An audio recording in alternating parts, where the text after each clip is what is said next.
लाल पीली मिट्टी सर्वाधिक क्षेत्र में विस्तारित कितने परसेंट क्षेत्र पर? 55 से 60% क्षेत्र पर। सर्वाधिक क्षेत्र पर कौन सी मिट्टी विस्तारित है?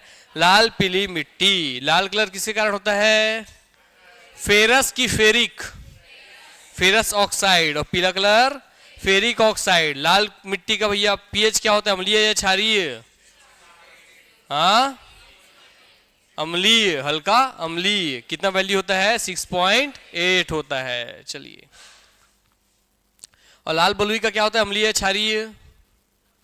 लाल बलुई मिट्टी का अम्लीय होता है कि क्षारीय होता है? अम्लीय होता है वो भी। कितना परसेंट क्षेत्र में फैला है? तो 25 से 30%। ये दोनों चीज हम कल क्लास में देख चुके थे। अब आज इसके आगे से हम लोग कंटिन्यू करना चालू करते हैं। लाल पीली मिट्टी के स्थानीय नाम क्या है? मटासी मिट्टी। काली मिट्टी का? कन्हार मिट्टी। और क्या नाम बताए थे? रेगुर। और क्या बताए थे? कपासी। आपके उसी तरीके से जाएंगे तो लेटेराइट को किस नाम से जानते हैं?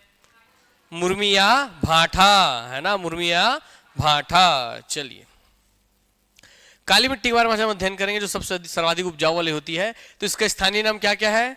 क से काली मिट्टी, क से कन्हार, फिर भर्री, फिर रेगुर, फिर चीका, फिर गभार। तो सारे नाम याद रखिए, इसमें कोई भी नाम लिख करके पूछ सकता है। क्लियर हो गई बात नहीं? अलग अलग क्षेत्रों में इसको अलग अलग नाम से जाना जाता है, इसलिए आपके बस्तर में ही इसको अलग नाम जानते हैं, सरगुजा में इसको अलग नाम जानते हैं, इसलिए अलग अलग नाम दे दिया गया है। इसमें मेन मेन नाम कौन कौन? पहला नाम क्या दिख रहा है आपको? कन्हार। अगला भर्री। अगला रेगुर। उसके बाद चीका। उसके बाद फिर से बोलो, पहला, दूसरा, तीसरा, चौथा, पांचवा। तो कितने स्थानीय नाम दिख रहे हैं? एक बार ध्यान देखिए, तुरंत पूछूंगा भी 10 सेकंड के अंदर। 1, 2, 3, 8, 9, 10। चलो बताओ, पहला नाम क्या है? कन्हार। दूसरा नाम भर्री। तीसरा नाम रेगुर। चौथा नाम चीका। पांचवा नाम और छठवां नाम काली मिट्टी बोल रहे क्या है? हाँ, निर्माण पे आते हैं तो बेसाल्ट युक्त चट्टानों के अपरदन से, यानी कि लावा निर्मित मिट्टी से। तो आप जानते हैं कि लावा जब निकला होगा ज्वालामुखी से तो जल के भाई लाल लाल कलर का निकला, फिर ठंडो काला हो जाता है लावा, है ना, कोई चीज जलने में काला हो जाता है। तो काले जो चट्टान होंगे लावा युक्त, उनके क्षरण से क्या बन रही है? काली मिट्टी। क्या बन रही है? काली मिट्टी। इसलिए भी इसको क्या नाम दिया गया है? काली मिट्टी। क्योंकि कोई चीज जलने के बाद कैसी हो जाती है?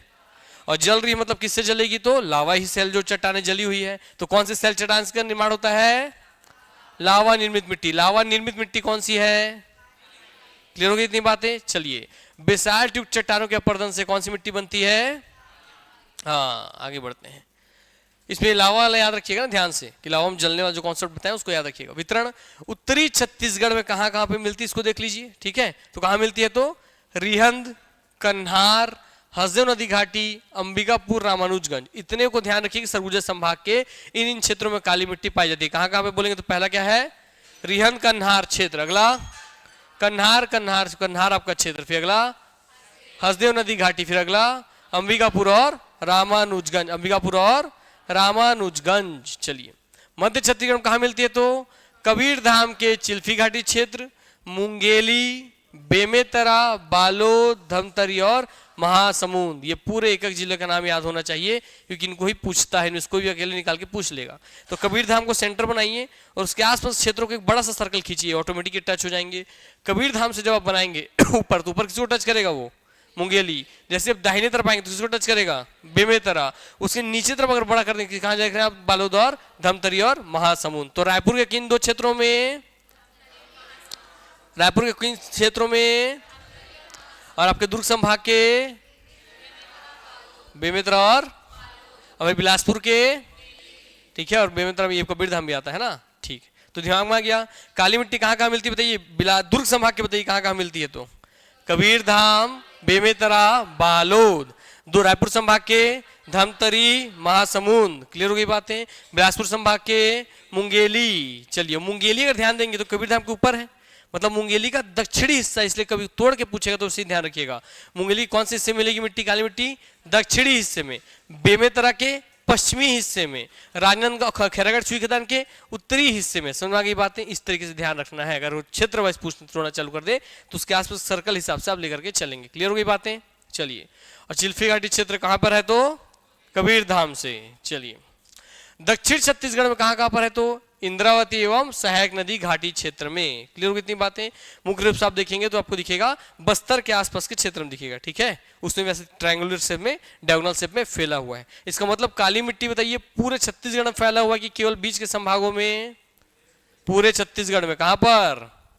पूरे छत्तीसगढ़, उत्तरी छत्तीसगढ़, मध्य छत्तीसगढ़ और दक्षिण छत्तीसगढ़। हम जब पढ़ना चालू करते हैं तो इसका ही नाम बार बार सुनते हैं, इसलिए हमको लगता है छत्तीसगढ़ में केवल कहां मिल रहा है? मैदानी हिस्से, मगर ऐसा नहीं है, है ना। आपके सरगुजा तरफ में भी है, बस्तर तरफ में भी है और आपका मैदानी हिस्सों में भी। इसको ध्यान रखिएगा, तीनों ही क्षेत्रों में, ठीक।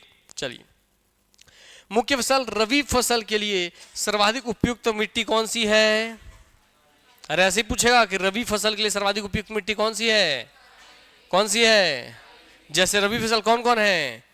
चना, गेहूं, ये सब कौन है? रबी फसल। और गन्ना क्या है? नगदी फसल भी है। क्या है गन्ना भैया आपका? नगदी फसल।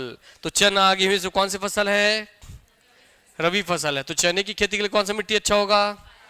गेहूं के लिए।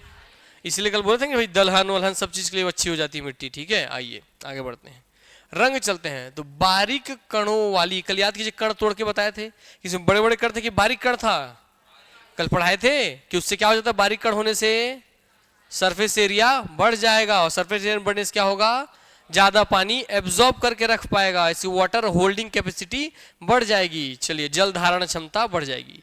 तो इसलिए बारीक कणों वाली काली फेरिक टाइटेनियम के कारण होती है, या गहरी भूरी। तो इसको पूछता है एग्जैक्टली कि काले मिट्टी का काला कलर किसके कारण है? तो क्या बोलेंगे? क्या बोलेंगे? क्या बोलेंगे? यार ये फेरस या फेरिक कुछ भी बोल दे, सब किसका?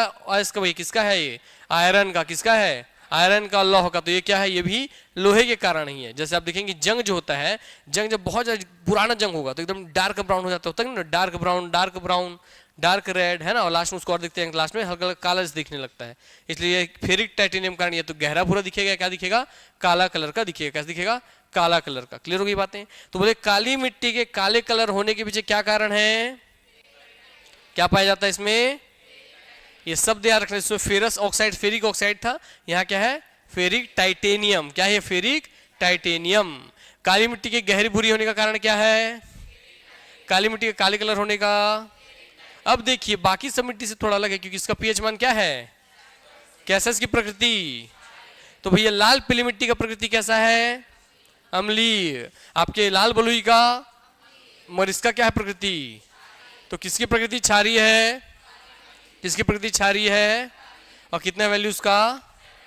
तो हल्की क्षारीय है ना। कैसे है? हल्की क्षारीय। वैल्यू कितना रहेगा इसका? और लाल पीली कितना वैल्यू? हाँ, तो याद रहेगा ना दोनों। चलिए, चीका की मात्रा सबसे ज्यादा किसमें होती है? तो सर्वाधिक चीका की मात्रा किसमें पाई जाती है? काली मिट्टी में। कितने %? अब चीका की मात्रा में कौन बताएगा? चीका मतलब क्या होता है? आपको प्रैक्टिकली लोकल लैंग्वेज समझाएंगे हम, मगर आप बताइए किसको पता है चीका मतलब क्या होता है? हाँ बताइए, किसी को पता है तो।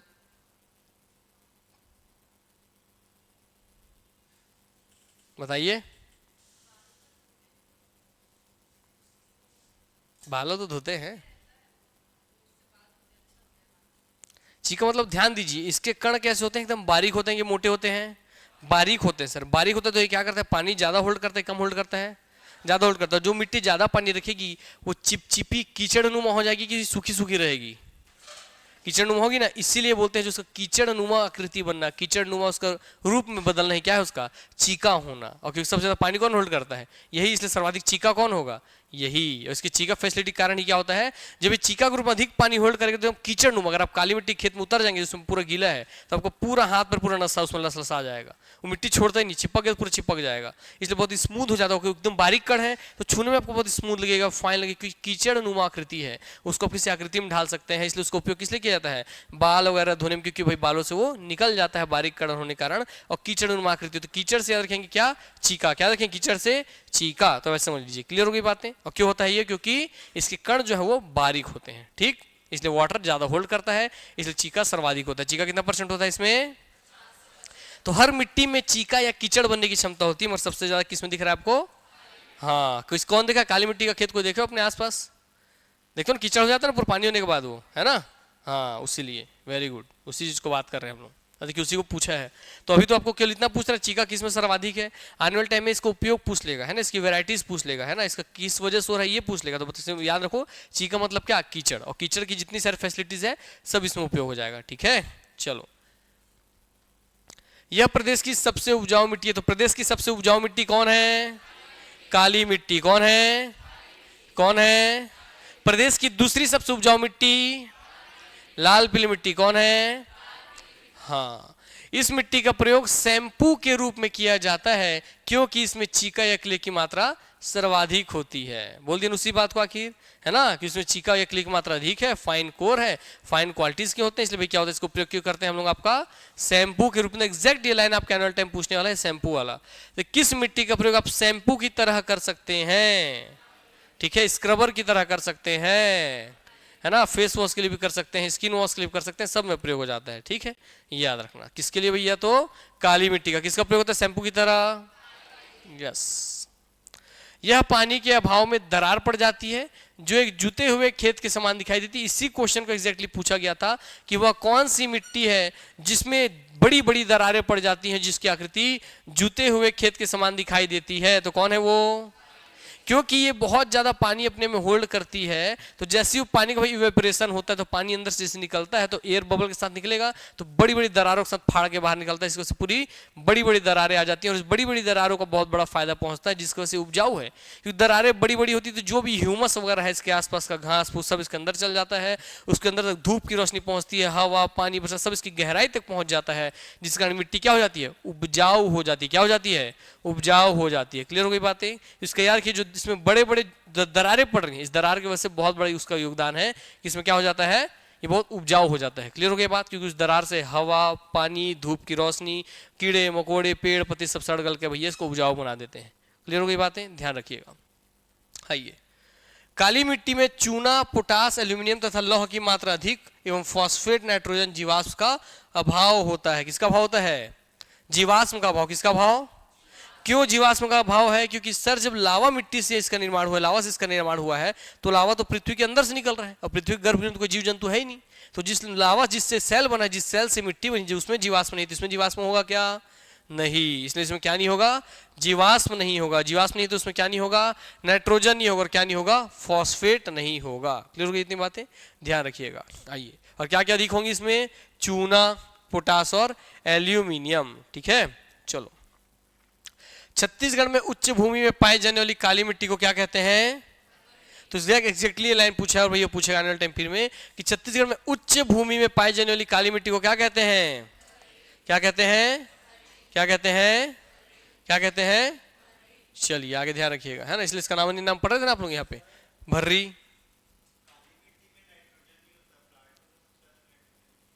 नाइट्रोजन आपके वायुमंडल में है 78%। उसका नाइट्रिफिकेशन होता है एजोटोबैक्टर के द्वारा। और इसमें दाल की खेती होती है, चने का दाल। चने दाल में क्या पाया जाता है?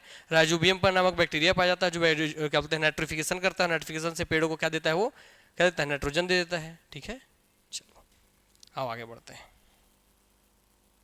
और कुछ? चलो आगे बढ़ते हैं। छत्तीसगढ़ में उच्च भूमि पाई जाने वाली काली मिट्टी क्या कहते हैं? तो अरे ऐसे पूछा करो, जो बढ़िया चीज पूछा आज मिलना सीखने के लिए भैया। दालों के गांठों में क्या पाया जाता है? जड़ों गांठों में राइजोबैक्टर राइजोबियम करके, है ना, पढ़े हो ना आप लोग सब। वो क्या करता है? वो नाइट्रिफिकेशन करता है। जो आपका अवमुक्त है, जो कि क्योंकि वायुमंडल जो आपका नाइट्रोजन है ना, उसको डायरेक्ट पेड़ पौधे यूज नहीं कर सकते, तो उसका नाइट्रोजनीकरण करेगा, नाइट्रिफिकेशन करेगा, उसको पेड़ों के एब्जॉर्ब करने वाले रूप में कन्वर्ट करता है वो बैक्टीरिया। ठीक है, राइजोटोबैक्टर या राइजोबियम। और फिर उसको दाल के पेड़ जो है उसको उपयोग कर सकते हैं। इसलिए कहा जाता है कि जब भाई आप कोई धान उगा रहे हैं, उस खेत में एक बार दाल उगा दीजिए, ताकि दाल के भाई जड़ों में कौन जाएंगे? वो बैक्टीरिया आ जाएंगे। तो भाई वायुमंडल से खींच लेंगे क्या? नाइट्रोजन, और उस पेड़ को दे देंगे, पेड़ से उस मिट्टी में आ जाएगी, मिट्टी में आगे फिर अगले धान उगाइए, फिर धान बढ़िया होगा। ठीक है, क्योंकि सही बात है, फसल उत्पादन के क्या कौन जरूरी है? एन, पी और के। क्या क्या जरूरी है? N4, P4 फास्फोरस, क्या फास्फोरस, K4 पोटेशियम। तो भाई किसी भी फसल की कौन तीन चीजें अहमियत रखती हैं? N, P और K। क्या क्या? P और K। क्या क्या? N, P और K। N का मतलब नाइट्रोजन, पी का मतलब फॉस्फेट, के का मतलब पोटेशियम। क्लियर हो गई बातें? इनका रेशियो क्या होता है? आदर्श रेशियो बताइए, क्वेश्चन पूछा गया है। हाँ, नो नो, दोनों तुक्का गलत हो गया। फटाक से गूगल में सर्च कीजिए एनपीके का आदर्श रेशियो क्या है। मैं बता चुका हूं, याद भी करा चुका हूं एक बार। हाँ, मेन उसका आधा इसका आधा, याद करो। हाँ, चेक करो फटाक से गूगल में, पूछिए एनपीके का आइडियल रेशियो क्या है, क्योंकि ये क्वेश्चन पूछा जाता है। हाँ, रेशियो में देखो और निकालो, रेशियो अलग अलग देखो।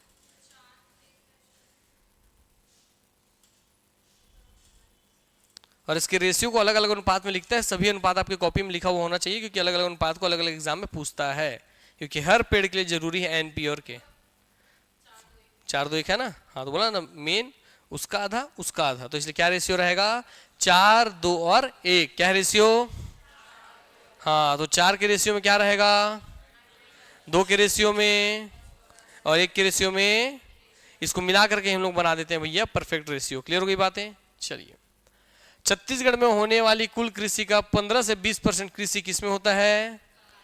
किसमें होता है? और छत्तीसगढ़ में होने वाली कुल कृषि का लगभग 1/3, लगभग 30% खेती किसमें होता है? लाल पीली मिट्टी में। किसमें? तो सर्वाधिक खेती कौन सी मिट्टी में होती है? सेकंड नंबर पे कितना %? और लाल मिट्टी में तो उसमें 30, इसमें 15, दोनों में याद रखिएगा आधा आधा, है ना? चलिए, उच्च भूमि में पाई जाने वाली काली मिट्टी क्या कहते हैं? भर्री। जल धारण क्षमता सर्वाधिक होने के कारण यह मिट्टी गीली होने पर फूलकर मुलायम तथा चिपचिपी हो जाती है। क्लियर हुई इतनी बातें? चलो आगे बढ़ते हैं। आज कौन सी मिट्टी आ गई आपके लिए? तो लेटेराइट मिट्टी। कौन से क्षेत्र मुख्य रूप से पाई जाती है ये? कौन से प्राकृतिक प्रदेश में? जसपुर सामरी पाट प्रदेश में। चलिए, स्थानीय नाम इसका क्या है? भाठा। क्या नाम है? भाठा। अनउपजाऊ लेटेराइट मिट्टी को क्या कहा जाता है? तो ऐसी लेटेराइट मिट्टी जो अनउपजाऊ हो, जिसमें कुछ उपज ना पाए, उसे क्या कहेंगे? भाठा। हालांकि कोई मिट्टी अनउपजाऊ नहीं होती, सब में कुछ ना कुछ उगता ही है, अलग अलग तरीके के, है ना? चलिए, हालांकि ये हमारा मेन जो मुख्य खाद्यान्य फसल है, उसके आधार पे हम बोल देते कि अनउपजाऊ है। ठीक है, आओ। और इसको क्या बोल रहे हैं भैया? बंजर। तो किसको बोल रहे हैं बंजर? कौन सी मिट्टी बोल रहे हैं बंजर मिट्टी? भाठा मिट्टी, मुर्मी मिट्टी। और मुर्मी क्यों बोलते हैं? कि इसमें छोटे छोटे पत्थरों और कंकड़ों के समान इसमें कण पाए जाते हैं। किसके कण पाए जाते हैं? छोटे छोटे कंकड़ों पत्थरों के समान इसमें कण पाए जाते हैं, जिस कारण से क्या कहते हैं? मुर्मी। क्या कहते हैं? मुर्मी। आप सब भी अपने घर के आसपास मुरुम वगैरह देखे होंगे। देखिए, लाल लाल होता है, इसमें कंकड़ वगैरह रहता है ना? नहीं देखे हो? हाँ, लाल पीला यार, ठीक है, ठीक। तो मुरुम शब्द उसी कारण से क्या बोलते हैं? मुरुम। देखिए कड़ रहता है ना, छोटा छोटा, इसलिए इसको क्या बोल रहे हैं? मुर्मी। आओ, निर्माण ध्यान रखिए कि इसको बार बार पूछा हुआ है। इसका निर्माण किस प्रोसेस से होता है लेटेराइट का? तो क्या बोल रहा है? निक्षालन प्रोसेस के कारण। किस पद्धति से इसका निर्माण हुआ है? किस प्रोसेस से? निक्षालन कर क्या बोलते हैं? निक्षालन करके बोलते हैं। निक्षालन या लीचिंग प्रोसेस से किस मिट्टी का निर्माण हुआ है? तो किसका निर्माण हुआ है? निक्षालन और लीचिंग किससे हुआ है? हाँ, याद रखेंगे, निक्षालन लीचिंग शब्द किससे जुड़ा हुआ है? तो और इसको और एक चीज बोलता है शब्द लेटेराइजेशन। क्या बोलता है? लेटेराइजेशन। तो पूछेगा लेटेराइजेशन प्रोसेस से किसका निर्माण हुआ है? ठीक है, ध्यान रखिएगा। वितरण अंशतः सरगुजा तथा दुर्ग संभाग जगदलपुर क्षेत्र। तो कहाँ कहाँ दिख रहा है आपको? आप ये वाला तो जान रहे हो, सरगुजा वाला जान ही रहे थे, मगर उसके अलावा कहाँ कहाँ ध्यान रखना है? दुर्ग संभाग में और जगदलपुर के कुछ क्षेत्र में। क्लियर होगी इतनी बातें? तो तीनों जगह ध्यान रखना है, बस एक जगह जसपुर सामने दिमाग में नहीं बैठाना है। कहाँ कहाँ दिख रहा है एक्स्ट्रा आपको? दुर्ग संभाग और जगदलपुर क्षेत्र में। चलिए, और थोड़ा बहुत तो सब जगह है, जैसे रायगढ़ में भी है, मेरे घर के पास में ही है। रंग, इसका रंग कैसा होता है? लाल या गेरुआ। देखिए लाल लिखा है ना, लाल या गेरुआ। क्या है भाई ये कलर इसका? लाल या गेरुआ। मुख्य फसल इसमें कौन होती है? तो बागानी फसल। कौन सी फसल? इसीलिए अगर छत्तीसगढ़ में आप देखेंगे भाई लीची का बागान, किसी भी और अन्य फसल, ड्रैगन फ्रूट का बागान, जितने बागानी वाले फसल हो रहे हैं, चाय पत्ती का बागान, चाय का बागान, सब बागानी फसल कहाँ पे हो रहा है? जसपुर क्षेत्र में। कहाँ की जा रही है बागानी? पूरी जसपुर क्षेत्र में। क्यों? क्योंकि यहाँ कौन सी मिट्टी मिल रही है? तो इसलिए इस कॉन्सेप्ट को ध्यान रखिएगा। अगर बागानी फसलों की बात करेगा तो आपको कुछ ऑप्शन नहीं पता है, तुक्का लगाना ही है आपको, है ना? तो भाई आप किसको लेकर के चलोगे? कॉन्सेप्ट से, कि भाई किसमें करते हैं बागानी। हाँ, बाकी पढ़ के जाना, तुक्का का नौबत नहीं आना चाहिए। आओ, इसकी प्रकृति कैसी होती है? कैसी होती है, कितने इसके वैल्यू। तो भैया बताइए कि कौन सी मिट्टी बस क्षारीय थी, काली मिट्टी, कितना वैल्यू था। तो याद कि बस उसी को एक क्षारीय रखिए, बाकी इतने तीनों जितना पड़े इसमें कौन है भैया, ये क्या है आपका अम्लीय ही है, और इसका अम्लीय का वैल्यू कितना है इसका 5.2। तो सभी मिट्टी जितना अभी तक आप पढ़े उसमें सबसे ज्यादा कौन अम्लीय दिख रहा है, लेटेराइट। इतना ज्यादा अम्लीय है तो कैसे उगेंगे पौधे बताइए आप खुद, है ना, इसीलिए ध्यान रखिएगा। आओ, यह मिट्टी भवन निर्माण, ईंट निर्माण के लिए सर्वाधिक उपयुक्त मानी जाती है। तो कौन सी मिट्टी भवन निर्माण के लिए, ईंट निर्माण के लिए सर्वाधिक उपयोग की जाती है, तो हाँ, लेटेराइट मिट्टी के निचली सतह में लौह युक्त चट्टान पाए जाते हैं। तो इस मिट्टी के निचले सतह पे कौन से चट्टान पाए जाएंगे, क्योंकि लौह युक्त चट्टानें होंगी तभी तो भैया लोहे का कलर की वजह से कैसा हो जाएगा, इसका कलर लाल, कैसा हो जाएगा, लाल। एल्यूमिनियम और लौह की मात्रा अधिक होने के कारण लेटेराइट मिट्टी कैसे हो जाती है, कठोर। क्योंकि याद कीजिए जसपुर सामरिक पाठ प्रदेश में कौन सा अयस्क पाया जा रहा था, बॉक्साइट। क्या पाया जाता था, बॉक्साइट। बॉक्साइट से क्या निकलता है, एल्यूमिनियम। तो एल्यूमिनियम और लोहा, तो लोहा की मात्रा, एल्यूमिनियम लोहा की मात्रा अधिक होने के कारण इसका क्या है, इसका कैसे हो जाती है ये, कठोर। क्या हो जाती है, कठोर। इसलिए जब इस मिट्टी से अगर आप ईंटें बनाएंगे तो कैसे बनेंगे, बहुत कठोर, बहुत हार्ड बनेंगे। क्लियर होगी इतनी बातें। इसलिए भैया इसका उपयोग किस लिए किया जाता है, भवन निर्माण के लिए। आइए लास्ट बचा आपको कौन सी मिट्टी दिख रहे हैं आप लोग, लाल दोमट मिट्टी। कौन सी, लाल दोमट मिट्टी। निर्माण आर्कियन युगीन सेल ग्रेनाइट निष्क्रिय पर्दन से। इसका निर्माण किससे हुआ है, ग्रेनाइट और नीस। तो आर्कियन युगीन सेल में किस एग्जांपल से, ग्रेनाइट और नीस। आप सबको बोला था मैं कि हर अलग अलग सेल समूह के एग्जांपल लिख लीजिएगा। लिखे हैं कोई, लिखो अपने कॉपी में। ग्रेनाइट नीस किसके एग्जाम्पल है, बेसाल्ट किसके एग्जाम्पल है, सब लिखे हो नहीं लिखे हो, नहीं लिखे हो, हाँ तो फिर बढ़िया एग्जाम नहीं बना पाओगे। ये बोले थे कि नहीं बोले थे, बताइए, बताए थे ना, नहीं आए थे, तो फिर बना लेना उसको।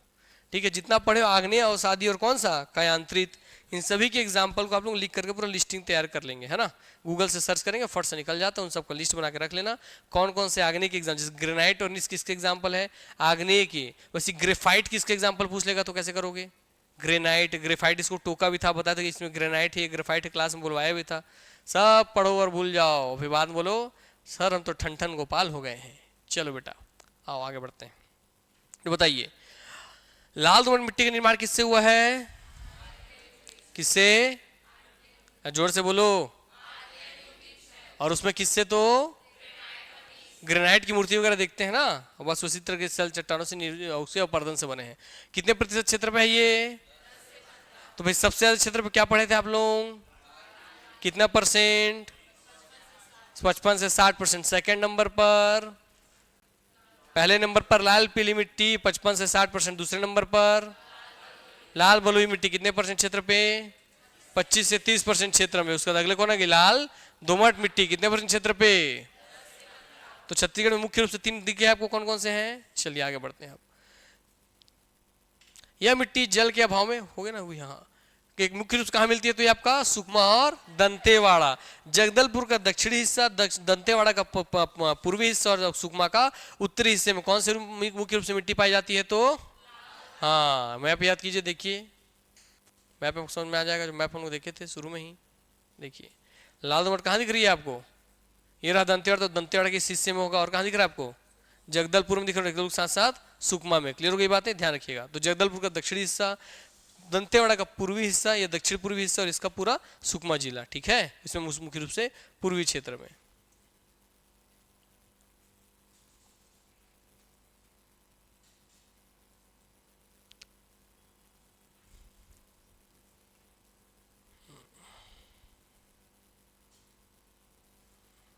चलिए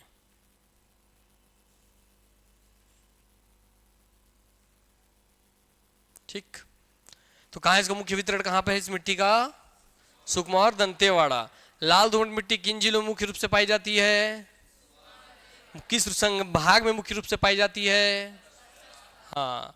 रंग कैसा है इसका, लाल, किसके कारण, लौह अयस्क की अधिकता के कारण। और लोहा मिलता ही आप सब जानते हैं ना, धारवाड़ वाले सेल क्रम से, इसीलिए।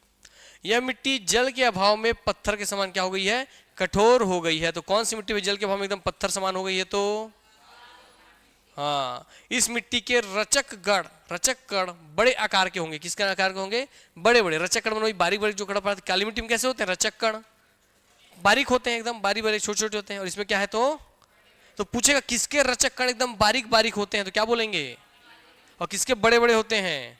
तो छोटा होगा तो जल ज्यादा सूखेगा, बड़ा होगा तो क्या करेगा, क्या करेगा, हाँ, तो जल धारक क्षमता से क्या हो जाएगी, कम हो जाएगी। समझ में आ गई बातें। क्योंकि बारीक रहता है तो क्या करता है, ज्यादा जल एब्जॉर्ब करता है, अगर बड़ा है तो क्या करेगा, कम जल। तो छत्तीसगढ़ में सबसे कम जल धारण क्षमता किसकी है, किसकी है, याद रहेगा बात। क्यों, क्योंकि इसकी क्या है, रचक कण कैसे हैं, बड़े आकार के होते हैं, जिससे क्या हो जाता है, सरफेस एरिया कम हो जाता है। कम होने के कारण क्या होता है, ये कम जल एब्जॉर्ब करता है, कम जल एब्जॉर्ब करे, इसलिए भाई सबसे कम जल रखेगा अपने में।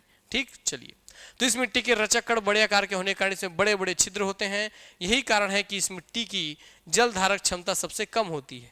क्लियर हो गई बातें। चलिए इस बात को बताइए, इसमें बड़े बड़े छिद्र होते हैं, रचक कण बड़े होने के कारण, इसके पीछे क्या मतलब है, कहा है बड़े बड़े अगर कण हैं तो बड़े बड़े छिद्र क्यों होते हैं, क्या है इसका मतलब बताइए, क्यों हो रहे हैं छिद्र बड़े बड़े, क्यों हो रहे हैं। और छिद्र बड़े बड़े हैं तो बड़े बड़े छिद्रों में तो ज्यादा पानी होल्ड करना चाहिए।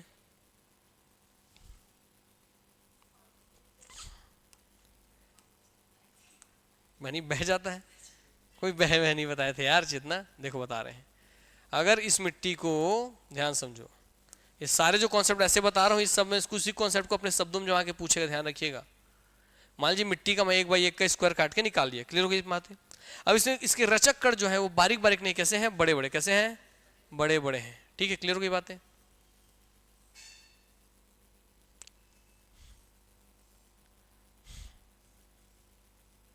क्लियर हो गई बात है। तो जब रचक कण बड़े बड़े आकार के होंगे तो बताइए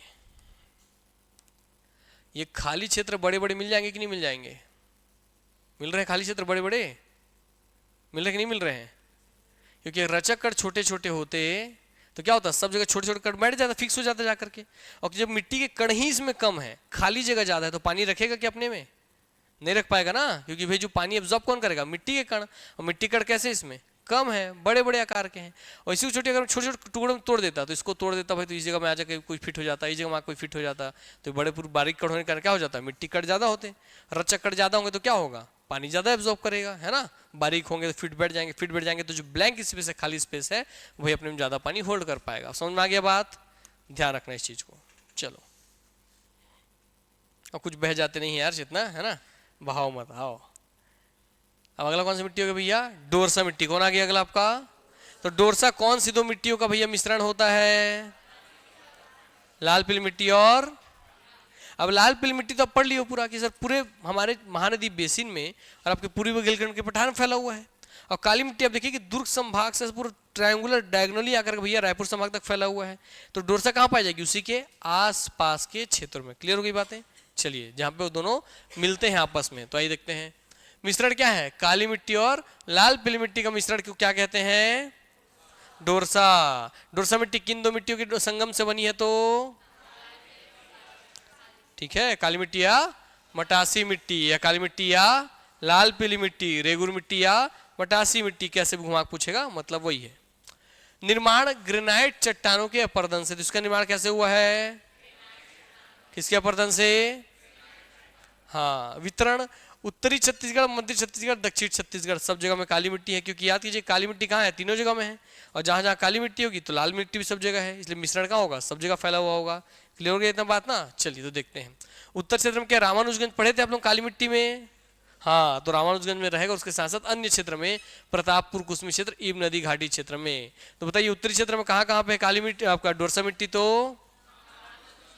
प्रतापपुर, कुसमी क्षेत्र, ईब नदी घाटी। कौन सी नदी घाटी, और उसमें कौन सी नदी घाटी पढ़े थे, रिहंद और कन्हार। तो रिहंद कन्हार में कौन सी मिट्टी है, और जब ईब नदी घाटी में डोरसा, कौन है, डोरसा, याद रखिएगा। रामानुजगंज प्रतापपुर कौन सा क्षेत्र, कुसमी क्षेत्र। तो रामानुजगंज प्रतापपुर कुसमी क्षेत्र और ईब नदी घाटी, बोलिए एक बार, हाँ। मध्य छत्तीसगढ़ में कहां पर दिखेगा आपको मुख्य रूप से? पूरे महानदी बेसिन में। दक्षिण छत्तीसगढ़ में कहां पर दिखेगा आपको? इंद्रावती सबरी नदी बेसिन में। इसका रंग कैसा होता है डोरसा का? क्या होता है? गहरा भूरा रंग। क्लियर होगी बात है? गहरा भूरा रंग। क्योंकि भैया आप काली मिट्टी को देखे थे, क्या लिखा था उसमें? गहरा भूरा या काला लिखा था ना। क्योंकि गहरा भूरा कैसा दिखता है? लगभग काला काला दिखता है, इसलिए इसको क्या हो जाएगा? इसका भी रंग आपका गहरा भूरा रंग। चलिए, मुख्य फसल क्या लेंगे इसमें हम लोग? आपका धान, क्योंकि हम लाल पीली मिट्टी में क्या उगाते हैं? धान। तो लाल मिट्टी से मिश्रण, इसलिए हम लोग क्या लेंगे इसमें? धान। क्योंकि महानदी बेसिन में हम क्या उगाते हैं मुख्य रूप से? धान। प्रकृति इसकी कैसी है? कैसी इसकी प्रकृति? क्योंकि काली मिट्टी की प्रकृति कैसी थी? कैसी प्रकृति? यस। तो इसलिए इसका वैल्यू कितना हो गया? पीएच वैल्यू कितना हो गया? यस। तो बताइए भैया, काली मिट्टी का कितना था अम्लीय क्षारीय वैल्यू देखे थे, है ना? और इसका कितना है? तो याद रहेगा दोनों। और क्षारीय मिट्टी कौन कौन सी निकल गई आपकी? काली मिट्टी और डोरसा मिट्टी। बाकी सब कैसी हैं? अब याद रहेगा मिट्टी का, बस दो को क्षारीय याद रखना, बाकी सब कैसी है? तो काली का अंश जहां हो या खुद काली मिट्टी हो, कैसा होगा वो? क्षारीय। क्लियर हो कितनी बातें? चलो महत्वपूर्ण तथ्यों पे आ जाते हैं। लेटेराइजेशन का संबंध किससे है? याद कीजिए, बता लेटराइजेशन प्रोसेस से भैया मिट्टी का निर्माण हुआ है। लेटराइट मिट्टी बोला मैं, तो लेटराइजेशन शब्द किससे जुड़ा है? ऑप्शन दे देगा। किससे जुड़ा रहेगा? मिट्टी से। किससे जुड़ा रहेगा? यस। जिस कृषि भूमि पर खेती न की जा रही उसे क्या कहते हैं? तो ये भाई लैंग्वेज का क्वेश्चन है आपको, छत्तीसगढ़ लैंग्वेज का, और इसमें दे दिया गया है ना। जिस मिट्टी पर आपकी खेती नहीं की उसे क्या कहेंगे? तो जिस कृषि भूमि पर खेती न की जा रही उसे क्या कहेंगे? क्योंकि पड़ा हुआ है, इसलिए पड़ा हुआ मतलब क्या बोलती है? पड़िया, है ना। पड़ा हुआ से पड़िया से परिया हो गया है। नदी के तट पर पाई जाने वाली मिट्टी क्या होती है? पाल कछार मिट्टी कहलाती है। क्या कहलाती है? तो नदी के तटों पर जो मिट्टी पाई जाती है, तटों पर जो पानी फैला देती है ना, उसको क्या बोलते हैं भैया?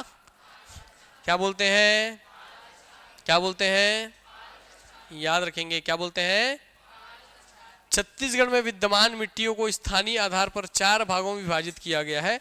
छत्तीसगढ़ में विद्यमान मिट्टियों को स्थानीय आधार पर, क्योंकि अब तो इंडियन के आधार पर देख लिए वर्गीकरण 5 टाइप में, अब स्थानीय आधार पर कितने भागों में बांटते हैं हम लोग?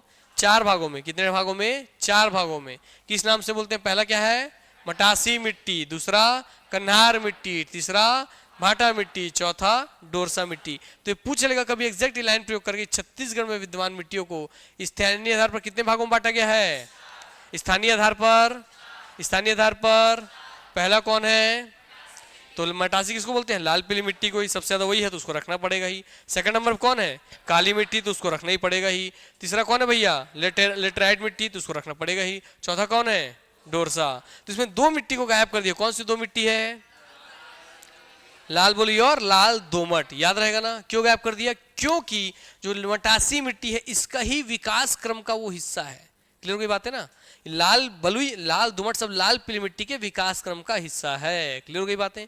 जब इसमें लाल दोमट, वही देखिए मोटे मोटे कण हैं, ये और बारीक कण हो जाएंगे तो लाल बलुई, और बारीक कण होंगे तो लाल पीली मिट्टी। तो विकास क्रम का ही हिस्सा है। समझ में आ गई बातें ये? तो ध्यान रखिए। इसलिए भैया किसमें समाहित हो गए? दोनों दोनों इसमें मटासी वाले में ही। तो इस तरीके से पूरी मिट्टी समाहित हो गई इसमें हमारे। चलिए, उत्तरी पहाड़ी क्षेत्र की मिट्टियों के स्थानीय नाम देखते हैं। याद रखिए, उत्तरी छत्तीसगढ़ का बात कर रहे हैं, वहां पे बोलता है कि मिट्टियों का स्थानीय नाम क्या है। इसको बहुत बार पूछा गया, ध्यान रखिएगा। और कैसे बोल रहे हैं हम लोग? तो उच्च से निम्न क्रम में। ऊंचा, उससे नीचा, उससे नीचा और उससे नीचा। क्लियर हो गई बातें। हाई एल्टीट्यूड, कम एल्टीट्यूड, उससे कम एल्टीट्यूड पे। ठीक है, तो इसको याद रखिएगा। उच्च से निम्न क्रम, ये निम्न से उच्च क्रम बोलेगा। उच्च से निम्न बोलेगा तो यही बोलना है, निम्न से उच्च बोलेगा तो इसको उल्टा बोल देना है। ठीक, तो बोलेगा उत्तरी छत्तीसगढ़ में। कहां पर? उत्तरी पहाड़ी क्षेत्र में। कहां पर?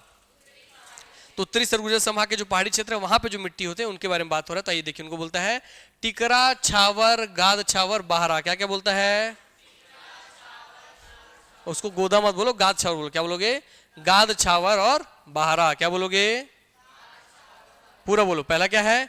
टिकरा, फिर फिर फिर फिर बोलो। पहला, फिर फिर फिर, अब बिना देखे बोलो। पहला, फिर फिर फिर। पहला टिकरा, बोलो साथ बोलो। टिकरा, छावर, गाद छावर, बाहरा। फटाफट। टिकरा, छावर, गाद छावर, बाहरा। स्पीड में। टिकरा, छावर, गाद छावर, बाहरा। टिकरा, छावर, गाद छावर, बाहरा। उल्टा बोलना है, नीचे से उच्च क्रम में। क्लियर हो? तो टिकरा, छावर, गाद छावर, बाहरा। तो पहला क्या हो जाएगा? पहारा, फिर गा छावर, फिर छावर, फिर टिकरा, फिर बारह, फिर फिर फिर फिर फिर फिर फिर फिर फिर फिर हाँ, ऐसे दोनों पता होना चाहिए। अब आते हैं उत्तरी छत्तीसगढ़ देख लिए। अब दक्षिणी छत्तीसगढ़ चलिए दंडकारण्य में। दंडकारण्य क्षेत्र की मिट्टियों के स्थानीय नाम उच्च से निम्न क्रम है। इसको उच्च से निम्न बोलेगा तो यही बोलना, निम्न से उच्च बोलेगा तो उल्टा बोलना। यहाँ क्या बोलते हैं तो मरहान, टिकरा, मालगभार। क्या बोलते हैं? क्या क्या बोलते हैं? क्या बोलते हैं? मरहान, टिकरा, मालगभार। मरहान, टिकरा, मालगभार। तेजी बोलो।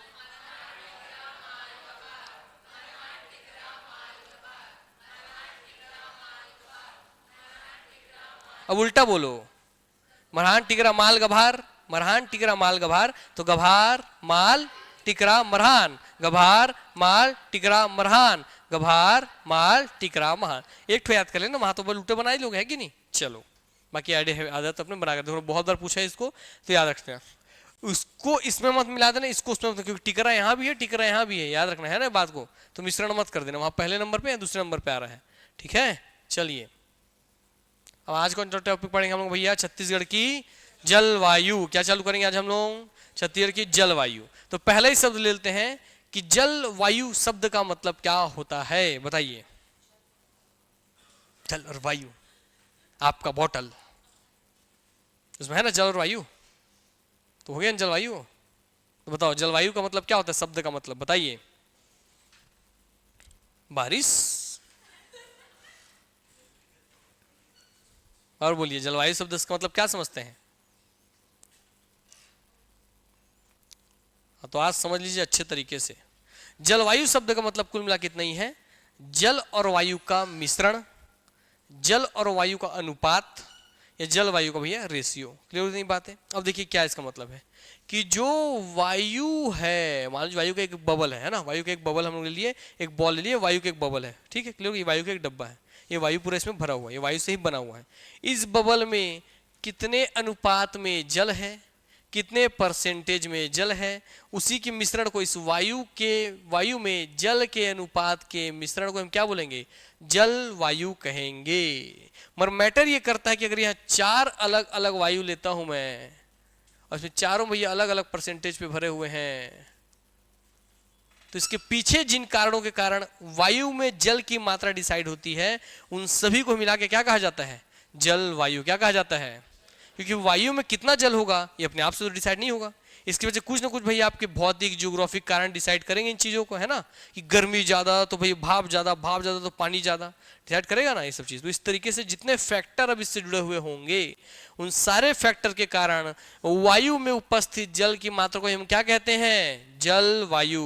और इसी तरीके से भाई वायु जहां जहां जाएगी उस जल को लेकर के जाएगी, वायु जहां जहां जाएगी जल को लेकर के जाएगी। क्लियर कितनी बातें? चलिए आइए अब चलते हैं बच्चों वाले पे। अब कॉन्सेप्ट समझ गया, इसको ध्यान रखिएगा।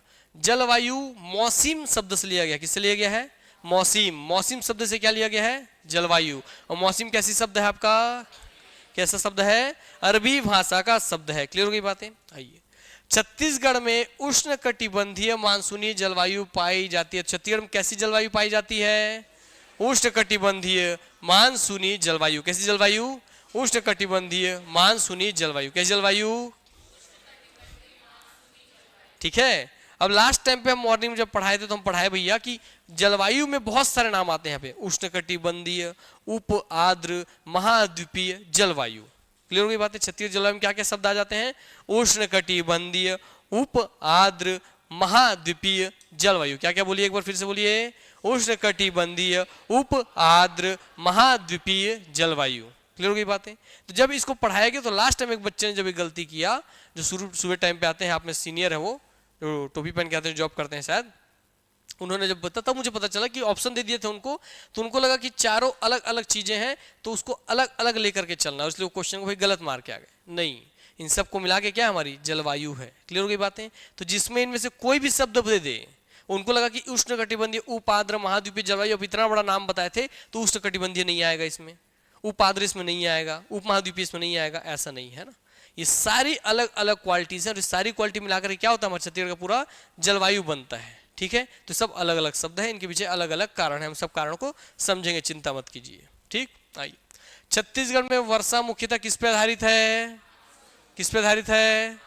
और वर्षा, देखिए जलवायु में वर्षा वाला हम क्यों पढ़ रहे हैं, जैसे आप बोलते हैं पानी की बूंदे है ना, तो क्यों? क्योंकि भाई वर्षा मतलब क्या है, वायु जो आएगा वो अपने पानी जितना लेके आएगा वही तो बादल के रूप में गिराएगा। इसलिए भैया क्या बोल रहा है, छत्तीसगढ़ में कैसा जलवायु की वजह से क्या होती है, मानसून डिसाइड होगी, और यहाँ पे वर्षा किस पर डिसाइड होती है, मानसून पर। तो छत्तीसगढ़ में वर्षा मुख्यतः मानसून पर निर्भर है। किस पे निर्भर है? और यहाँ की कृषि किस पे निर्भर है? मानसून पर। यहाँ की जलवायु कैसी है?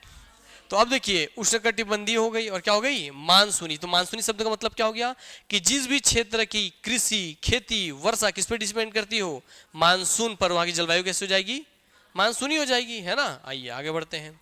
कोपेन जलवायु प्रादेशिक वर्गीकरण के अनुसार दक्षिण छत्तीसगढ़ में उष्णकटिबंधीय नम पर्णपाती जलवायु पाई जाती है। छत्तीसगढ़ में दक्षिण क्षेत्र यानी कि बस्तर क्षेत्र में कैसी जलवायु पाई जाती है, उष्णकटिबंधीय तो होगी ही होगी, क्योंकि पूरे छत्तीसगढ़ में ये चीज है ना।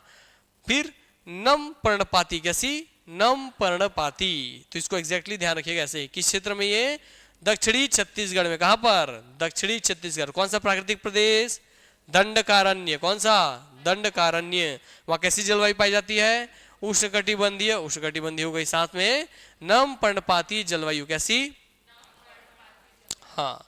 छत्तीसगढ़ की जलवायु शुष्क, अब देखिए शब्द आने लग गया, शुष्क उपाद्र है। कैसी छत्तीसगढ़ जलवायु, शुष्क है और उपाद्र है। क्योंकि छत्तीसगढ़ की पूरी जलवायु शुष्क है, यहां बस नम है, इसलिए भैया क्वेश्चन बन जाता है अलग से। क्लियर हो गई बातें। तो पूरी छत्तीसगढ़ की जलवायु कैसी है, शुष्क है, मगर दंडकारण्य वाले का अलग से थोड़ा सा कैसा है आपका, नम है। कैसा है, नम है। इसलिए इधर क्या है, शुष्क उप आद्र है। कैसी भी छत्तीसगढ़ की जलवायु, शुष्क उपाद्र है, किंतु भू आवेष्टित प्रदेश होने के कारण, क्योंकि हमारा छत्तीसगढ़ कैसा है, भू अवस्थित राज्य है, 5 राज्यों में से, इसलिए भू अवस्थित राज्य होने के कारण ही छत्तीसगढ़ में उप आद्र, बोला है ना उपाद्र, तो उपाद्र रहेगा ही, तो उपाद्र महाद्वीपीय जलवायु का फैलाव पाया जाता है। किस जलवायु का, किसका, समझिए बात को, पहले पढ़ाते भी समझा देंगे चलो एक साथ।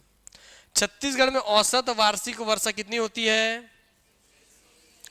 130 से 100, तो 130 से 100 सेंटीमीटर में। क्या बोलेंगे, सेंटीमीटर में, मिलीमीटर में अलग होता है डाटा, सेंटीमीटर में कितना, एग्जैक्ट मुंह पे याद होना चाहिए, एग्जैक्ट इसको पूछने रटने वाली चीज नहीं, इसको याद होना चाहिए, सीधा सीधा पूछता है कितना वर्षा होता है यहाँ पर,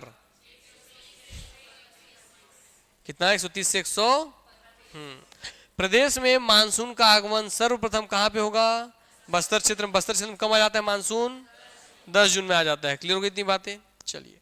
और जब बस्तर में सबसे पहले मानसून आ रहा है, सबसे पहले पानी वहीं गिरा, तो पानी वहां गिराने से वहां का क्षेत्र कैसा हो जाएगा, नम हो जाएगा, है ना। आइए, प्रदेश स्थित उच्चावच, उच्चावच में ऊपर खाबड़ जो अपना स्थल भूमि होता है, यानी पर्वत, पठार, समुद्री सतह से दूरी आदि जलवायु को प्रभावित करते हैं। तो छत्तीसगढ़ में जितने भी हमारे, कैसी हमारे यहाँ जलवायु है, ये पूरे भारत में कैसी जलवायु है, किन किन कारणों से प्रभावित होती है, तो उच्चावच या आपके पर्वत पठार की स्थिति से। क्लियर हो गई बातें। दूसरा, समुद्री सतह से कितनी दूरी पर आप हैं उससे। तो इन सभी कारण क्या करते हैं, किसको प्रभावित करते हैं, जलवायु को। किसको, तो समुद्री सतह से आपकी कितनी दूरी पर है, ये डिपेंड करेगा ना आपके यहाँ कितनी वर्षा होगी।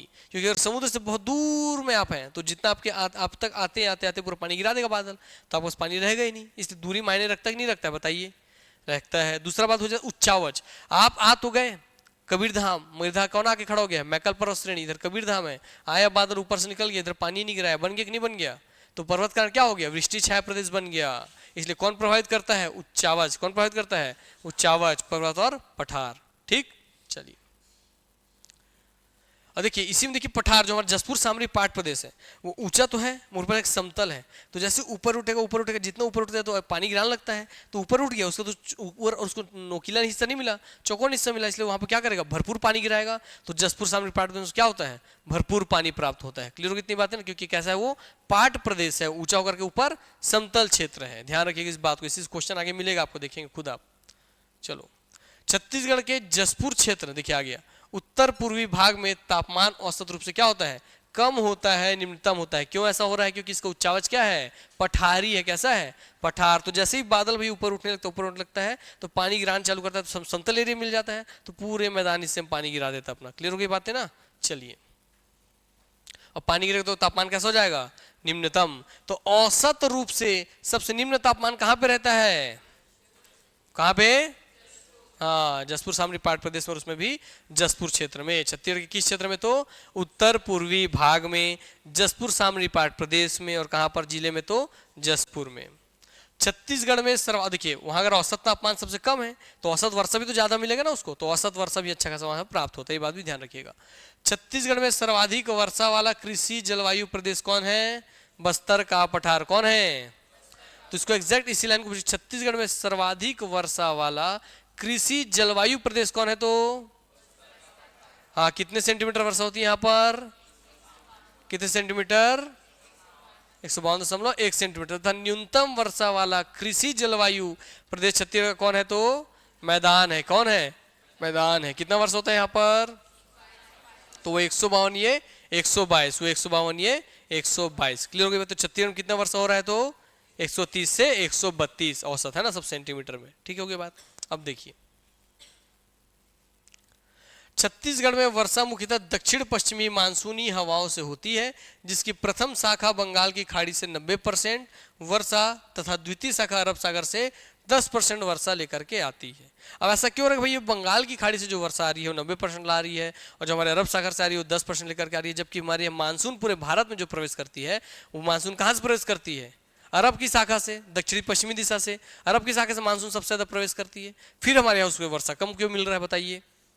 इंडियन ज्योग्राफी वाले छोड़ देंगे जो पढ़ चुके हो, बाकी लोग बताओ, पता है किसी को? और कोई पढ़े हो तो भैया कुछ है ध्यान वान तो बताओ,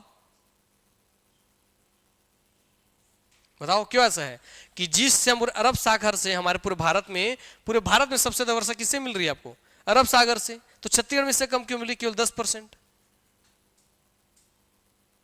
बताइए। मानसून का प्रवेश होता है अरब सागर शाखा से, मानसून का प्रवेश होता है दक्षिण पश्चिमी दिशा से, तो फिर उससे वर्षा सबसे कम क्यों मिल रही है छत्तीसगढ़ को? बताइए किस कारण से? तो शब्द है यही, कहा गया? उच्चावच पर्वत पठार के कारण। किसके कारण? उच्चावच या पर्वत पठार के कारण। और दूसरा आपका समुद्री सतह से दूरी के कारण। किसके कारण? हाँ याद, अब इसको प्रूफ करके दिखाएंगे, चिंता मत करो अभी। हाँ फिलहाल आगे बढ़ते हैं। हो गया ये भी, चलिए अब समझा देते हैं फिर पढ़ा देंगे, है ना? फिर पढ़ाने वाली ज़्यादा चीज़ बचा नहीं। आओ अब रटना नहीं, आज समझ लेना।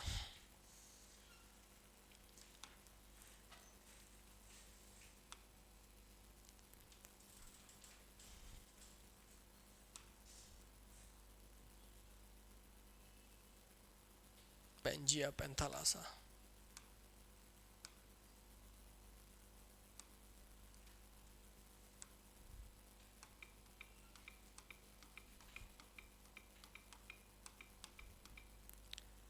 And its ocean.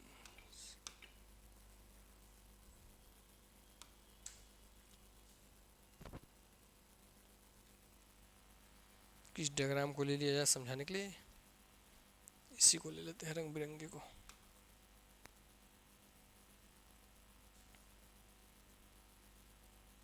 दिख रहा है क्लियर कि दूसरा ले लें? वही ठीक है ना? चलिए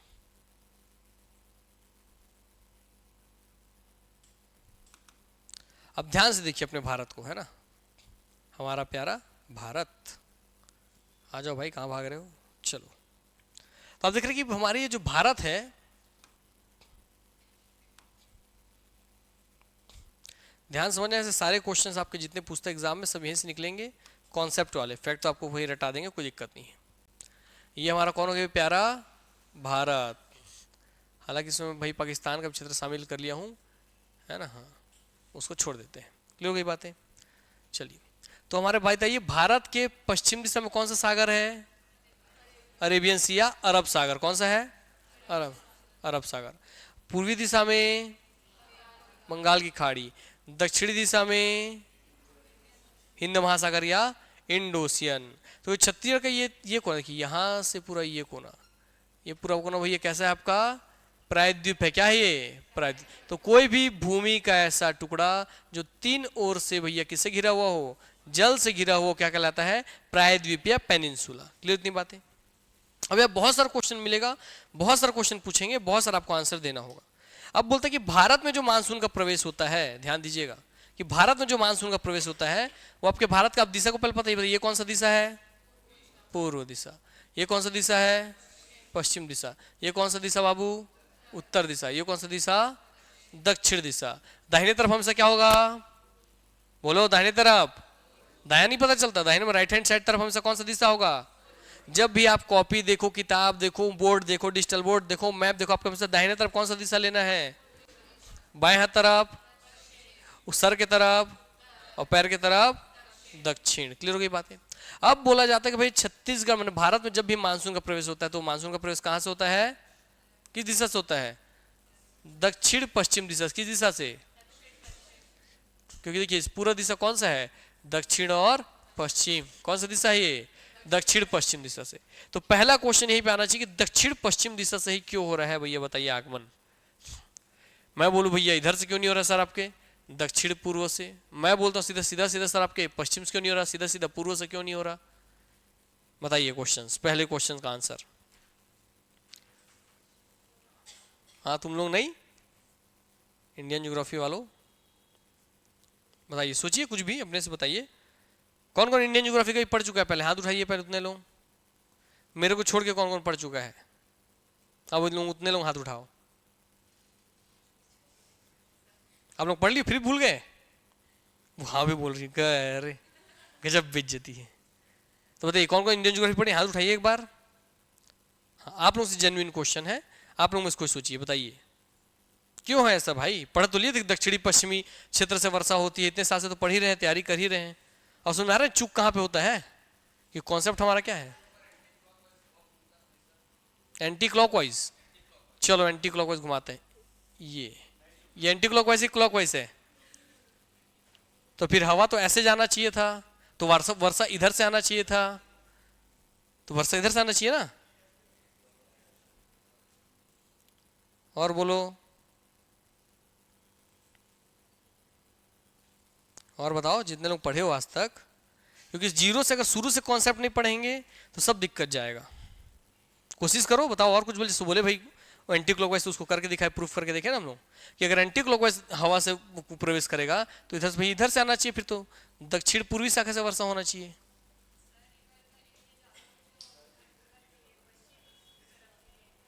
पश्चिम तरफ का एरिया क्या है? यार पूरा भारत को उल्टा कर दिए तो।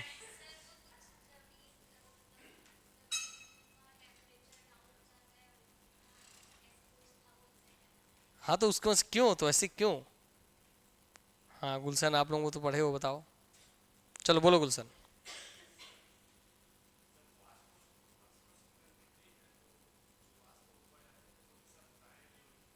और दाएं की ओर क्यों मुड़ती हुई बताओगे?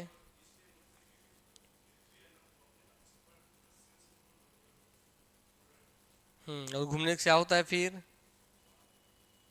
एक शब्द टर्मिनोलॉजी है, वो मोनिका बता देगी। घूमने के कारण कौन सा बल लगता है? तो फिर नहीं पता, बोल भी रही है, पता होना चाहिए ना। तो घूमता कौन सा बल लगता है? चलो आओ, ठीक है, आओ समझते हैं बात को। ये हमारा क्या भाई, ये पूरा पूरा पृथ्वी एक नहीं, पृथ्वी है, दिख रहा है आपको, है ना? पृथ्वी में से कैसे घूम रहा है? ये कौन सा दिशा पढ़े थे अभी आप लोग? पश्चिम। ये कौन दिशा है? जब पृथ्वी हमारा घूमता है तो चलो उल्टा करके पूछते हैं। बोलता है कि भैया कोरियोलिस बल जो है ना, कोरियोलिस बल, इस समुद्र की हवाएं जैसी ऊपर उठती हैं उसको अपने दाहिने तरफ मोड़, कैसे मोड़ देती है? अपने दाहिने तरफ, अपने दाहिने तरफ। क्लियर हो गया? तो ये कौन से रेखा के ऊपर? भूमध्य रेखा के ऊपर। कौन सी रेखा के ऊपर? तो बोलते हैं भूमध्य रेखा के ऊपर जितनी भी हवाएं उठेंगी हमेशा कैसे मुड़ जाएंगी? दाहिनी तरफ। कैसे मुड़ जाएंगी? हमेशा दाहिनी तरफ मुड़ जाएंगी। कैसे मुड़ जाएंगी? राइट हैंड साइड मुड़ जाएंगी। क्लियर हो गई बातें? और राइट हैंड साइड मुड़ जाएंगी तो फिर उनको मोड़ेगा कौन? है ना, मुड़ रही तो मोड़ेगा कौन? ये तो बोलता है कि कोरियोलिस बल मोड़ता है उनको। कौन मोड़ता है? कोरियोलिस बल मोड़ता है। कौन सा बल मोड़ता है? अब वो मुद्दा तो कोरियोलिस बल फिर आया कहां से? कहां से आया बताओ, कहां से आया कोरियोलिस बल? तो कोरियोलिस बल आता है कि भाई पृथ्वी कैसे है हमारी? गोल है, और कैसे घूमती है हमारी? पश्चिम से पूर्व की ओर। तो भाई पृथ्वी कैसे घूम रही है? पश्चिम से पूर्व की ओर। समझो, आपको समझाने के लिए बता रही हूं, कारण पता चाहिए। तो जैसे मैं बड़ी सी पृथ्वी और मैं पश्चिम से पूर्व की ओर घूम रही हूँ। क्लियर हो गई बातें? सबसे द्रव्यमान किसका है पूरे पृथ्वी में? पृथ्वी का द्रव्यमान सबसे ज्यादा है कि नहीं है? तो जब मैं ऐसे घूम रही हूँ, पृथ्वी हूं मैं और मैं ऐसे घूम रही हूँ, किस दिशा से घूम रही हूँ? पश्चिम से पूर्व की ओर। कैसे घूम रही हूँ? पश्चिम से पूर्व की ओर। कैसे घूम रही हूँ? पश्चिम से पूर्व की ओर। तो मेरा द्रव्यमान ज्यादा तो उसमें क्या ज्यादा? गुरुत्वाकर्षण ज्यादा। गुरुत्वाकर्षण ज्यादा तो मैं क्या करूंगी?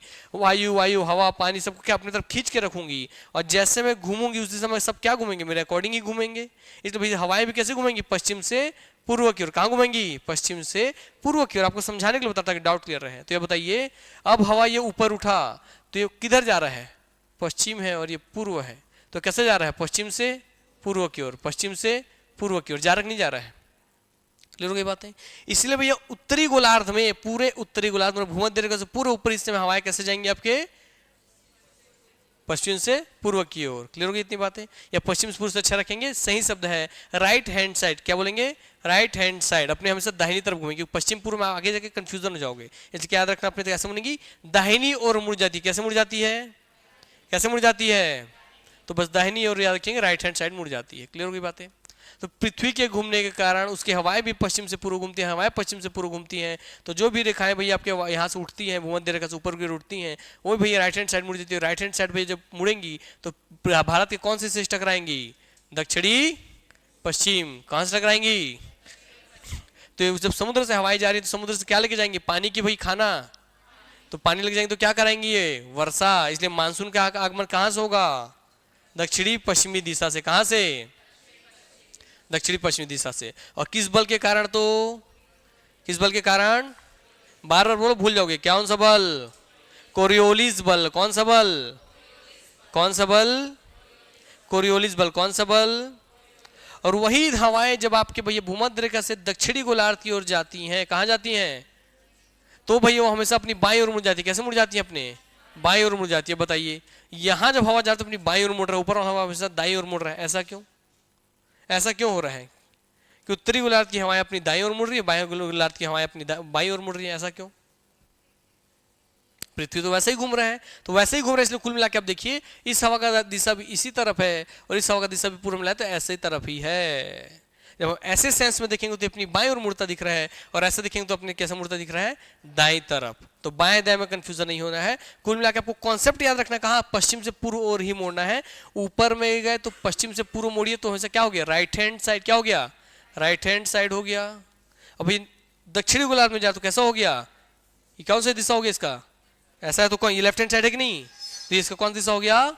Left hand side. मगर रियल मैन हो क्या रहा है कि ये भी इधर जा रहा है अल्टीमेटली, ये भी इधर जा रहा है अल्टीमेटली। अल्टीमेटली कहाँ जा रहा है? पश्चिम से पूर्व के। तो पश्चिम से पूर्व अपने दिमाग में रखना है, मगर याद रखना है क्या? राइट हैंड साइड और लेफ्ट हैंड साइड। तो बताइए, पूरा उत्तरी गोलार्ध में हवाएं कैसे मुड़ती हैं और दक्षिणी गोलार्ध में? क्लियर होगी बात है? हमेशा ये बात ध्यान रखिएगा। और क्यों मुड़ती है? तो कोरियोलिस बल के कारण। क्यों मुड़ती हैं? और कोरियोलिस बल किसके कारण आता है? पृथ्वी के द्रव्यमान से उत्पन्न गुरुत्वाकर्षण और उसके घूर्णन के कारण। क्या बोलेंगे? गुरुत्वाकर्षण और उसके घूर्णन के कारण। किसके कारण? घूर्णन के कारण। क्लियर होगी इतनी बातें? चलिए, अब इसी से एक बात और यहीं पे कॉन्सेप्ट समझ लीजिए कि जैसे ही हमारा शरीर भूमध्य रेखा होता है, तो बताइए यहां पे हम क्या बोले कि जो भी हवाएं उठेंगी अपने कैसे मुड़ जाएंगी? वो राइट हैंड साइड। जो भी हवाएं आएंगी कैसे मुड़ जाएंगे? अपने राइट हैंड साइड। जो भी हवाएं आएंगी कैसे मुड़ जाएंगे? अपने राइट हैंड साइड। जो भी हवाएं आएंगी कैसे मुड़ जाएंगे? अपने राइट हैंड साइड। ये पढ़े थे कि नहीं पढ़े थे? क्या मैं चारों तरफ से हवाएं लाकर उसको राइट साइड मुड़ा हूं अपने अपने? अब देखिए, जब राइट हैंड साइड मुड़ेंगी तो ध्यान दीजिएगा इस बात पे, कॉन्सेप्ट सीख लीजिए एक ठो और। अब इन सब के मुड़े हुए बिंदु को पकड़ के घुमा दो। इसका इसको जोड़ा, इससे इसको जोड़ा, इसको इसको जोड़ा। ये कौन सा दिशा बन गया? कौन सा दिशा बना? क्लॉकवाइज की एंटी क्लॉकवाइज? Anti clockwise. घड़ी की दिशा की घड़ी की विपरीत दिशा। तो भैया उत्तरी गोलार्ध में हवाएं कैसा चक्रण करती हैं? घड़ी की दिशा में कि घड़ी की विपरीत दिशा में? इसीलिए जब भी उत्तरी गोलार्ध में चक्रवात आएगा हमेशा कैसा आएगा? एंटी क्लॉकवाइज चक्रवात आएगा। कैसा आएगा? तो इसके पीछे वो यही कोरियोलिस बल वाला कॉन्सेप्ट है। क्लियर हो गई बात है ना? ध्यान रख लेना चक्रवात की दिशा, ये क्वेश्चन भी बार बार पूछता है। हालांकि सिर्फ इंडियन ज्योग्राफी पढ़ाना था, मेरे को पढ़ाने की जरूरत नहीं था, मगर पढ़ा दे रहा हूँ, है ना? क्यों? नहीं तो भोतर बैठ रहेंगे, क्या हो रहा समझ ही नहीं आएगा, है कि नहीं यार? बताओ। चलो आगे बढ़ते हैं। तो क्या हो गया भैया? Anti clockwise. तो बताइए, अगर यहाँ एंटी क्लॉकवाइज, अब इसको ले लीजिए। यहाँ सर जो भी हवाएं आएंगी, सर यहाँ जो भी हवाएं आएंगी हमेशा अपने कैसे मुड़ेंगी? Left hand side. कैसे मुड़ेंगी? Left hand side. सर कैसे मुड़ेंगे? अपने लेफ्ट हैंड साइड। सर कैसे मुड़ेंगे? अपने लेफ्ट हैंड साइड। सर कैसे मुड़ेंगे? अपने लेफ्ट हैंड साइड। अब उन लेफ्ट हैंड साइड वालों को पकड़ के मिलाइए। देखिए लेफ्ट हैंड साइड को पकड़ा सर मैं आपका, लेफ्ट हैंड साइड पकड़ लिया, लेफ्ट हैंड साइड पकड़ लिया, लेफ्ट हैंड साइड पकड़ लिया, लेफ्ट हैंड पकड़ लिया, कैसा दिशा हो गया? क्लॉकवाइज की एंटी क्लॉकवाइज, घड़ी की दिशा घड़ी की विपरीत दिशा। इसीलिए भैया दक्षिणी गोलार्ध में जो भी चक्रवात आएगा वो कैसा आएगा आपका? कैसा आएगा? क्लॉकवाइज। कैसा आएगा? यस, ये भी क्वेश्चन हो गया आपके ज्योग्राफी का। और किसके कारण? तो कोरियोलिस बल के कारण। किस कारण से? हाँ, फिर मगर चक्रवात क्यों बनता है, हवाओं का दिशा पता चल गया उसमें, मगर चक्रवात क्यों बनता है सब बनता है वो अलग चैप्टर में इंडियन ज्योग्राफी में पढ़ेंगे। फिलहाल आते हैं अपने इस पे। चलिए अब आ जाते हैं इसके ऊपर हम फिर से ज्योग्राफी में। तब रटना नहीं है, कारण सहित पढ़ते चलना है, पढ़ने का अपने पैटर्न सुधारिए, कारण पता रहेगा तो रटना नहीं पड़ेगा। अब बताइए, जब मैं यहाँ से उठ रहा था, है ना, सब समझिए बात को, जब यहाँ से जो भी हवाएं उठ रही हैं ऊपर की ओर, ये बोला ना मैं कि जो भी है ऊपर उठेंगी अपनी दाहिनी ओर मुड़ जाएंगी, जो है भैया ऊपर उठेंगी दाहिनी बाईं ओर मुड़ जाएंगी। अब दूसरा कारण बताइए कि हवाएं उठ ही क्यों रही हैं? भूमध्य रेखा के पास ही बैठे रहना था, क्यों उठ रही है ऊपर? ज्यादा गर्मी के कारण। किस कारण से? ज्यादा गर्मी के कारण, क्योंकि भैया सूर्य की सर्वाधिक रोशनी कहां पड़ती है? भूमध्य रेखा पर। कहां पर? भूमध्य रेखा पर। तो भूमध्य रेखा पर जब सूर्य की सीधी सीधी रोशनी पड़ती है, तो अब बताइए, अगर सीधा सीधा आपके मुंह के सामने भैया आग का गोला फेंका जाए और आपके तिरछा आपके बगल से फेंक दिया जाए, तो आप किसमें ज्यादा जलोगे? सीधे सीधे में। किसमें ज्यादा गर्मी लगेगा? सीधे सीधे में। इसलिए भैया भूमध्य रेखा सबसे ज्यादा गर्म होगा कि नहीं होगा? जिसमें सीधी रोशनी मिल रही है, तो इसमें वर्ष भर सूर्य की सीधी रोशनी प्राप्त होती है, तो सबसे गर्म स्थल कौन होता है? भूमध्य रेखा। कौन हो जाता है? भूमध्य रेखा। हालांकि इसके अंदर फिर बता रहा हूँ, कॉन्सेप्ट इंडियन ज्योग्राफी का बहुत डीप है, उतने डीप पे नहीं जाएंगे, फिर भी समझ लीजिए आप, नहीं तो आपको और बताएंगे कि यहाँ 10 डिग्री तक कोई हवाएं प्रवेश ही नहीं करती हैं, इतना वैक्यूम क्रिएट हो जाता है ना। तो मगर बात की बात उसको इंडियन ज्योग्राफी पढ़ाएंगे, फिलहाल इसको देखिए। तो हाँ सर, यहाँ से हवाएं उठ किसके कारण रही है? तो अत्यधिक गर्मी के कारण। अत्यधिक गर्मी क्यों हो रही है? तो सूर्य की सीधी रोशनी पड़ने का। किस कारण से? अब जैसे ही भैया सूर्य की अधिक रोशनी पड़ेगी यहाँ पर हमारे, और इसकी सीधी रोशनी पड़ेगी इस भूमध्य रेखा, तो यहाँ की हवाएं क्या होंगी? गर्म होंगी। गर्म होगी, उनकी ऊर्जा बढ़ जाएगी, उस वायु के एक एक मॉलिक्यूल की ऊर्जा बढ़ जाएगी। जैसे इस रूम में मैं आग लगा दूं तो आप सबकी ऊर्जा बढ़ जाएगी कि नहीं? फटाफट भागोगे कि नहीं? एक दूसरे को कचट कचट के, एक दूसरे को चूंदी हटक हटक के, है ना। हाँ, मोला पहले जान दे ऐसे करके। तो भैया इसलिए आपकी ऊर्जा बढ़ जाएगी, आग लगेगा। तो वैसे ही इनके साथ भी होता है। आसपास इसके जितने आसपास इसके वायु हैं, इन सभी वायु के मॉलिक्यूल की ऊर्जा क्या हो जाएगी? बढ़ जाएगी। और बढ़ जाएगी तो भैया क्या हो जाते हैं? ये तड़पड़ तड़पड़ भागने लगते हैं। इसलिए बोलते हैं जब भी किसी चीज को गर्म करते हैं क्या होता है? हमेशा नीचे से ऊपर की ओर जाता है। चाय बनाओ, भाप कहाँ जाता है? नीचे से ऊपर की ओर ना, नीचे से ऊपर की ओर उठता है कि नहीं उठता है? क्यों? क्योंकि जब भी कोई चीज गर्म हो क्या हो जाए? गर्म होने से वो हल्की हो जाती है, बोलते हैं घनत्व तो उनका घट जाता है। और जो भी हल्का होगा, घनत्व घटे, वो हमेशा कहाँ जाएगा? वो ऊपर की ओर। रियल मैन उसका क्या होता है? घनत्व क्यों घट रहा है? क्योंकि भैया हल्का क्यों रहा है? क्योंकि उसकी ऊर्जा बढ़ चुकी है। जैसे अभी हम पास पास में थे, जैसे आग लगे सब दूर दूर भागेंगे तो हमारा वजन घट गया ना, घनत्व घट गया ना। अभी हम पास पास तो भाई गाढ़े थे एकदम, घनत्व ज्यादा था, सब सटे सटे बैठे थे। जैसी गर्मी आग लगा देंगे, सब चारों भाई लोग अलग अलग भागने लग गए, तो हम हल्के भी हो गए, हमारा घनत्व भी घट गया, और क्या हो गया? हमारा ऊर्जा भी बढ़ गया। ऊर्जा बढ़ने से हम दूर दूर ऊपर की ओर भागने लग गए। वैसे ही यहाँ पे जो आपके वायु होती है गर्म होकर के भैया ऊपर उठने लगती है, इसलिए ऊपर उठ रहे हैं। क्लियर होगी इतनी बातें? जब ऊपर उठेगी तो भैया गर्मी के कारण जो वायु है उसका भाई पूरा चीज सूख गया, वो वायु एकदम ड्राई हो गया है। अब जब वो उठेगा उस समुद्र की सतह से, तो पानी लेके उठेगा कि नहीं उठेगा? तो पानी लेके भैया वो ऊपर उठेगा। वायु जल, वायु मिश्रण होगा जल गर्मी के कारण, तो वायु भैया अपने जल को मिश्रण करके ऊपर उठने लगेगा। और ऊपर उठेगा तो जैसे 165 मीटर ऊपर जाने लगेगा। अब समझो, इसको ऐसे कर दो, बोर्ड को ऐसे, अभी भूमध्य रेखा है, यहाँ से भैया इस तरीके से भैया पानी उठ रहा है, पानी वायु को बुलबुला पानी लेके ऊपर उठ रहा है। क्लियर हो गई बातें? अब जैसे 165 मीटर ऊपर जाएगा, ठंडा होगा, ठंडा होगा, फिर इस रूम का मैं आग मिटा दूंगा, तो फिर सब आने लोगे ना पढ़ने के लिए, फिर आने लग गए। वैसे पानी के मॉलिक्यूल भी पास आने लगेंगे, फिर 165 मीटर और पास आने लगेंगे और पास। तो जैसे जैसे आप ऊपर जाएंगे, प्रत्येक 165 मीटर पे तापमान क्या होगा? 1 डिग्री सेंटीग्रेड कम हो जाएगा। और ठंडा होते होते जो वायु के बुलबुले थे जिसमें जल का मात्रा उपस्थित था, वो क्या हो जाएंगे? जम जाएंगे और बर्फ के क्रिस्टल में कन्वर्ट हो जाएंगे। क्योंकि बर्फ का घनत्व जल से क्या होता है? कम होता है। और भैया बादल के रूप में धूल के कण के ऊपर जमेंगे, धूल के कण के प्रेजेंट, धूल के कण के ऊपर जाकर के पानी के वाष्प जमेंगे, और जम जम के भैया बर्फ के क्रिस्टल्स बना लेंगे। धूल का कण उनको आधार देता है। बादल किन से बना है? धूल के कण, जल, वाष्प और बर्फ से। किससे किससे बनता है बादल? बर्फ से बनता है। क्लियर हो गई बातें? और फिर वो बादल जो होंगी हवाएं होगी। अब यहाँ तो भाई देखिए, ये होगी हवाएं होंगी, फिर हवाएं, क्योंकि ये जमीन ज्यादा गर्म हो जाएगा। क्लियर हो गई बातें? और जल है, जल कम गर्म होगा, क्योंकि जब भी गर्मी के दिन में बताइए जमीन में चलने से पैर ज्यादा जलता है कि पानी में चलने ज्यादा जलता है? तो वैसे ही जमीन ज्यादा गर्म हो जाएगा, तो यहाँ की हवाएं भैया गर्म होकर ऊपर उड़ जाएंगी। हवाएं जब ऊपर उड़ गई तो वायुमंडल का दाब कम हो गया, कि जो दाब डाल रही थी तो ऊपर उड़ गई, तो वायु दाब कम हो गया, तो उस वायु दाब को भरने के लिए समुद्र की ओर से हवाएं भैया इस हवाओं को इसको भरने के लिए इसकी ओर चलने लगेंगी, और जो समुद्र की ओर से हवाएं जाएंगी वो क्या लेके जाएंगे अपने साथ, पानी लेके जाएंगे, और पानी जब लेकर के जाएंगी तो कोरोलिस बल के कारण भैया अपने दाहिनी ओर मुड़ेंगे, और ऐसे करते हुए भैया वर्षा का यहाँ पे आगमन हो जाएगा। क्लियर हो गई बातें। तो जो वायु था, जो अपने जल समाहित किए हुए जलवायु का रूप धारण कर लिया, वो जलवायु अधिक तापमान होने के कारण, क्योंकि जमीन का तापमान अधिक होता है जल की तुलना में, यहाँ गर्मी अधिक इसकी तुलना में, तो यहाँ से हवाएं भैया उस ओर जाने लग गई, क्योंकि वायु दाब कम था या वायु दाब अधिक था, तो हमेशा उच्च दाब से क्या, उच्च दाब से, उच्च ताप के कारण उच्च दाब होता है, क्या बोलेंगे, उच्च ताप के कारण उच्च दाब, तो उच्च ताप उच्च दाब, तो उच्च दाब से उच्च निम्न दाब के ऊपर क्या होती है, हवाएं गमन करती हैं। क्लियर हो गई बातें। और निम्न दाब की ओर जब गमन करेंगे तो क्या करेंगे, अपने साथ जो वायु जाएगी क्या लेके जाएगी, पानी, और यहाँ हो जाएगा भैया पानी रे बबली पानी, वर्षा का आगमन। क्लियर हो गई बातें। चलिए फ्लैश को यहीं रहने देते हैं, बाकी के कॉन्सेप्ट कल पढ़ा देंगे इसका, है ना। ध्यान रखिए, क्योंकि यहाँ से हमारा छत्तीसगढ़ तो यहाँ पर है, यहाँ पर है ना, और हम लोग पढ़े कि सर आता यहाँ से आगमन होता है, ये तो आप समझ गए भारत वाला, तो भारत वाला यहीं का कॉन्सेप्ट पढ़ा दिया हो ना। इंडियन ज्योग्राफी जो बाद में पढ़ोगे उसको नहीं बताऊंगा, ठीक है। चलो, तो यहाँ से आगमन होता है, तो फिर जब सर इसको ऐसे मुड़ना है तो इसकी कुछ शाखाएं ऐसे चली गई, ऐसे चली गई, ऐसी चली गई, ऐसी चली गई, तो सर फिर बंगाल की खाड़ी से कैसे हमको 90% पानी मिल रहा है। अब ये सोमवार के साथ आपको कल हम छोड़ देते हैं, ठीक, ये आप लोग बताएंगे, ठीक है। क्लियर होगी इतना बात, बाकी उसको फिर कल बताएंगे, तो कॉन्सेप्ट पूरा क्लियर हो जाएगा। क्योंकि छत्तीसगढ़ में 90% वर्षा किससे प्राप्त होती है, बंगाल की खाड़ी से। किससे, बंगाल की खाड़ी से। 10% किससे होती है, अरब सागर की शाखा से। किससे, और भारत में भाई मानसून का आगमन किस दिशा से होता है, दक्षिण पश्चिम दिशा। कौन दिशा, क्लियर हो गई बातें, यस। और बस्तर में कब आगमन होता है, तो 10 जून। कब, 10 जून। और सर्वाधिक वर्षा छत्तीसगढ़ किससे प्राप्त होती है, हाँ, तो याद देखिए, अब देखिए एक बार और ध्यान से देखिए मैप को ही, यहाँ पर सर छत्तीसगढ़, तो बताइए छत्तीसगढ़ अरब सागर से ज्यादा पास है कि बंगाल खाड़ी से, इसलिए भैया दूरी मैटर करता है, पढ़े थे अब याद है।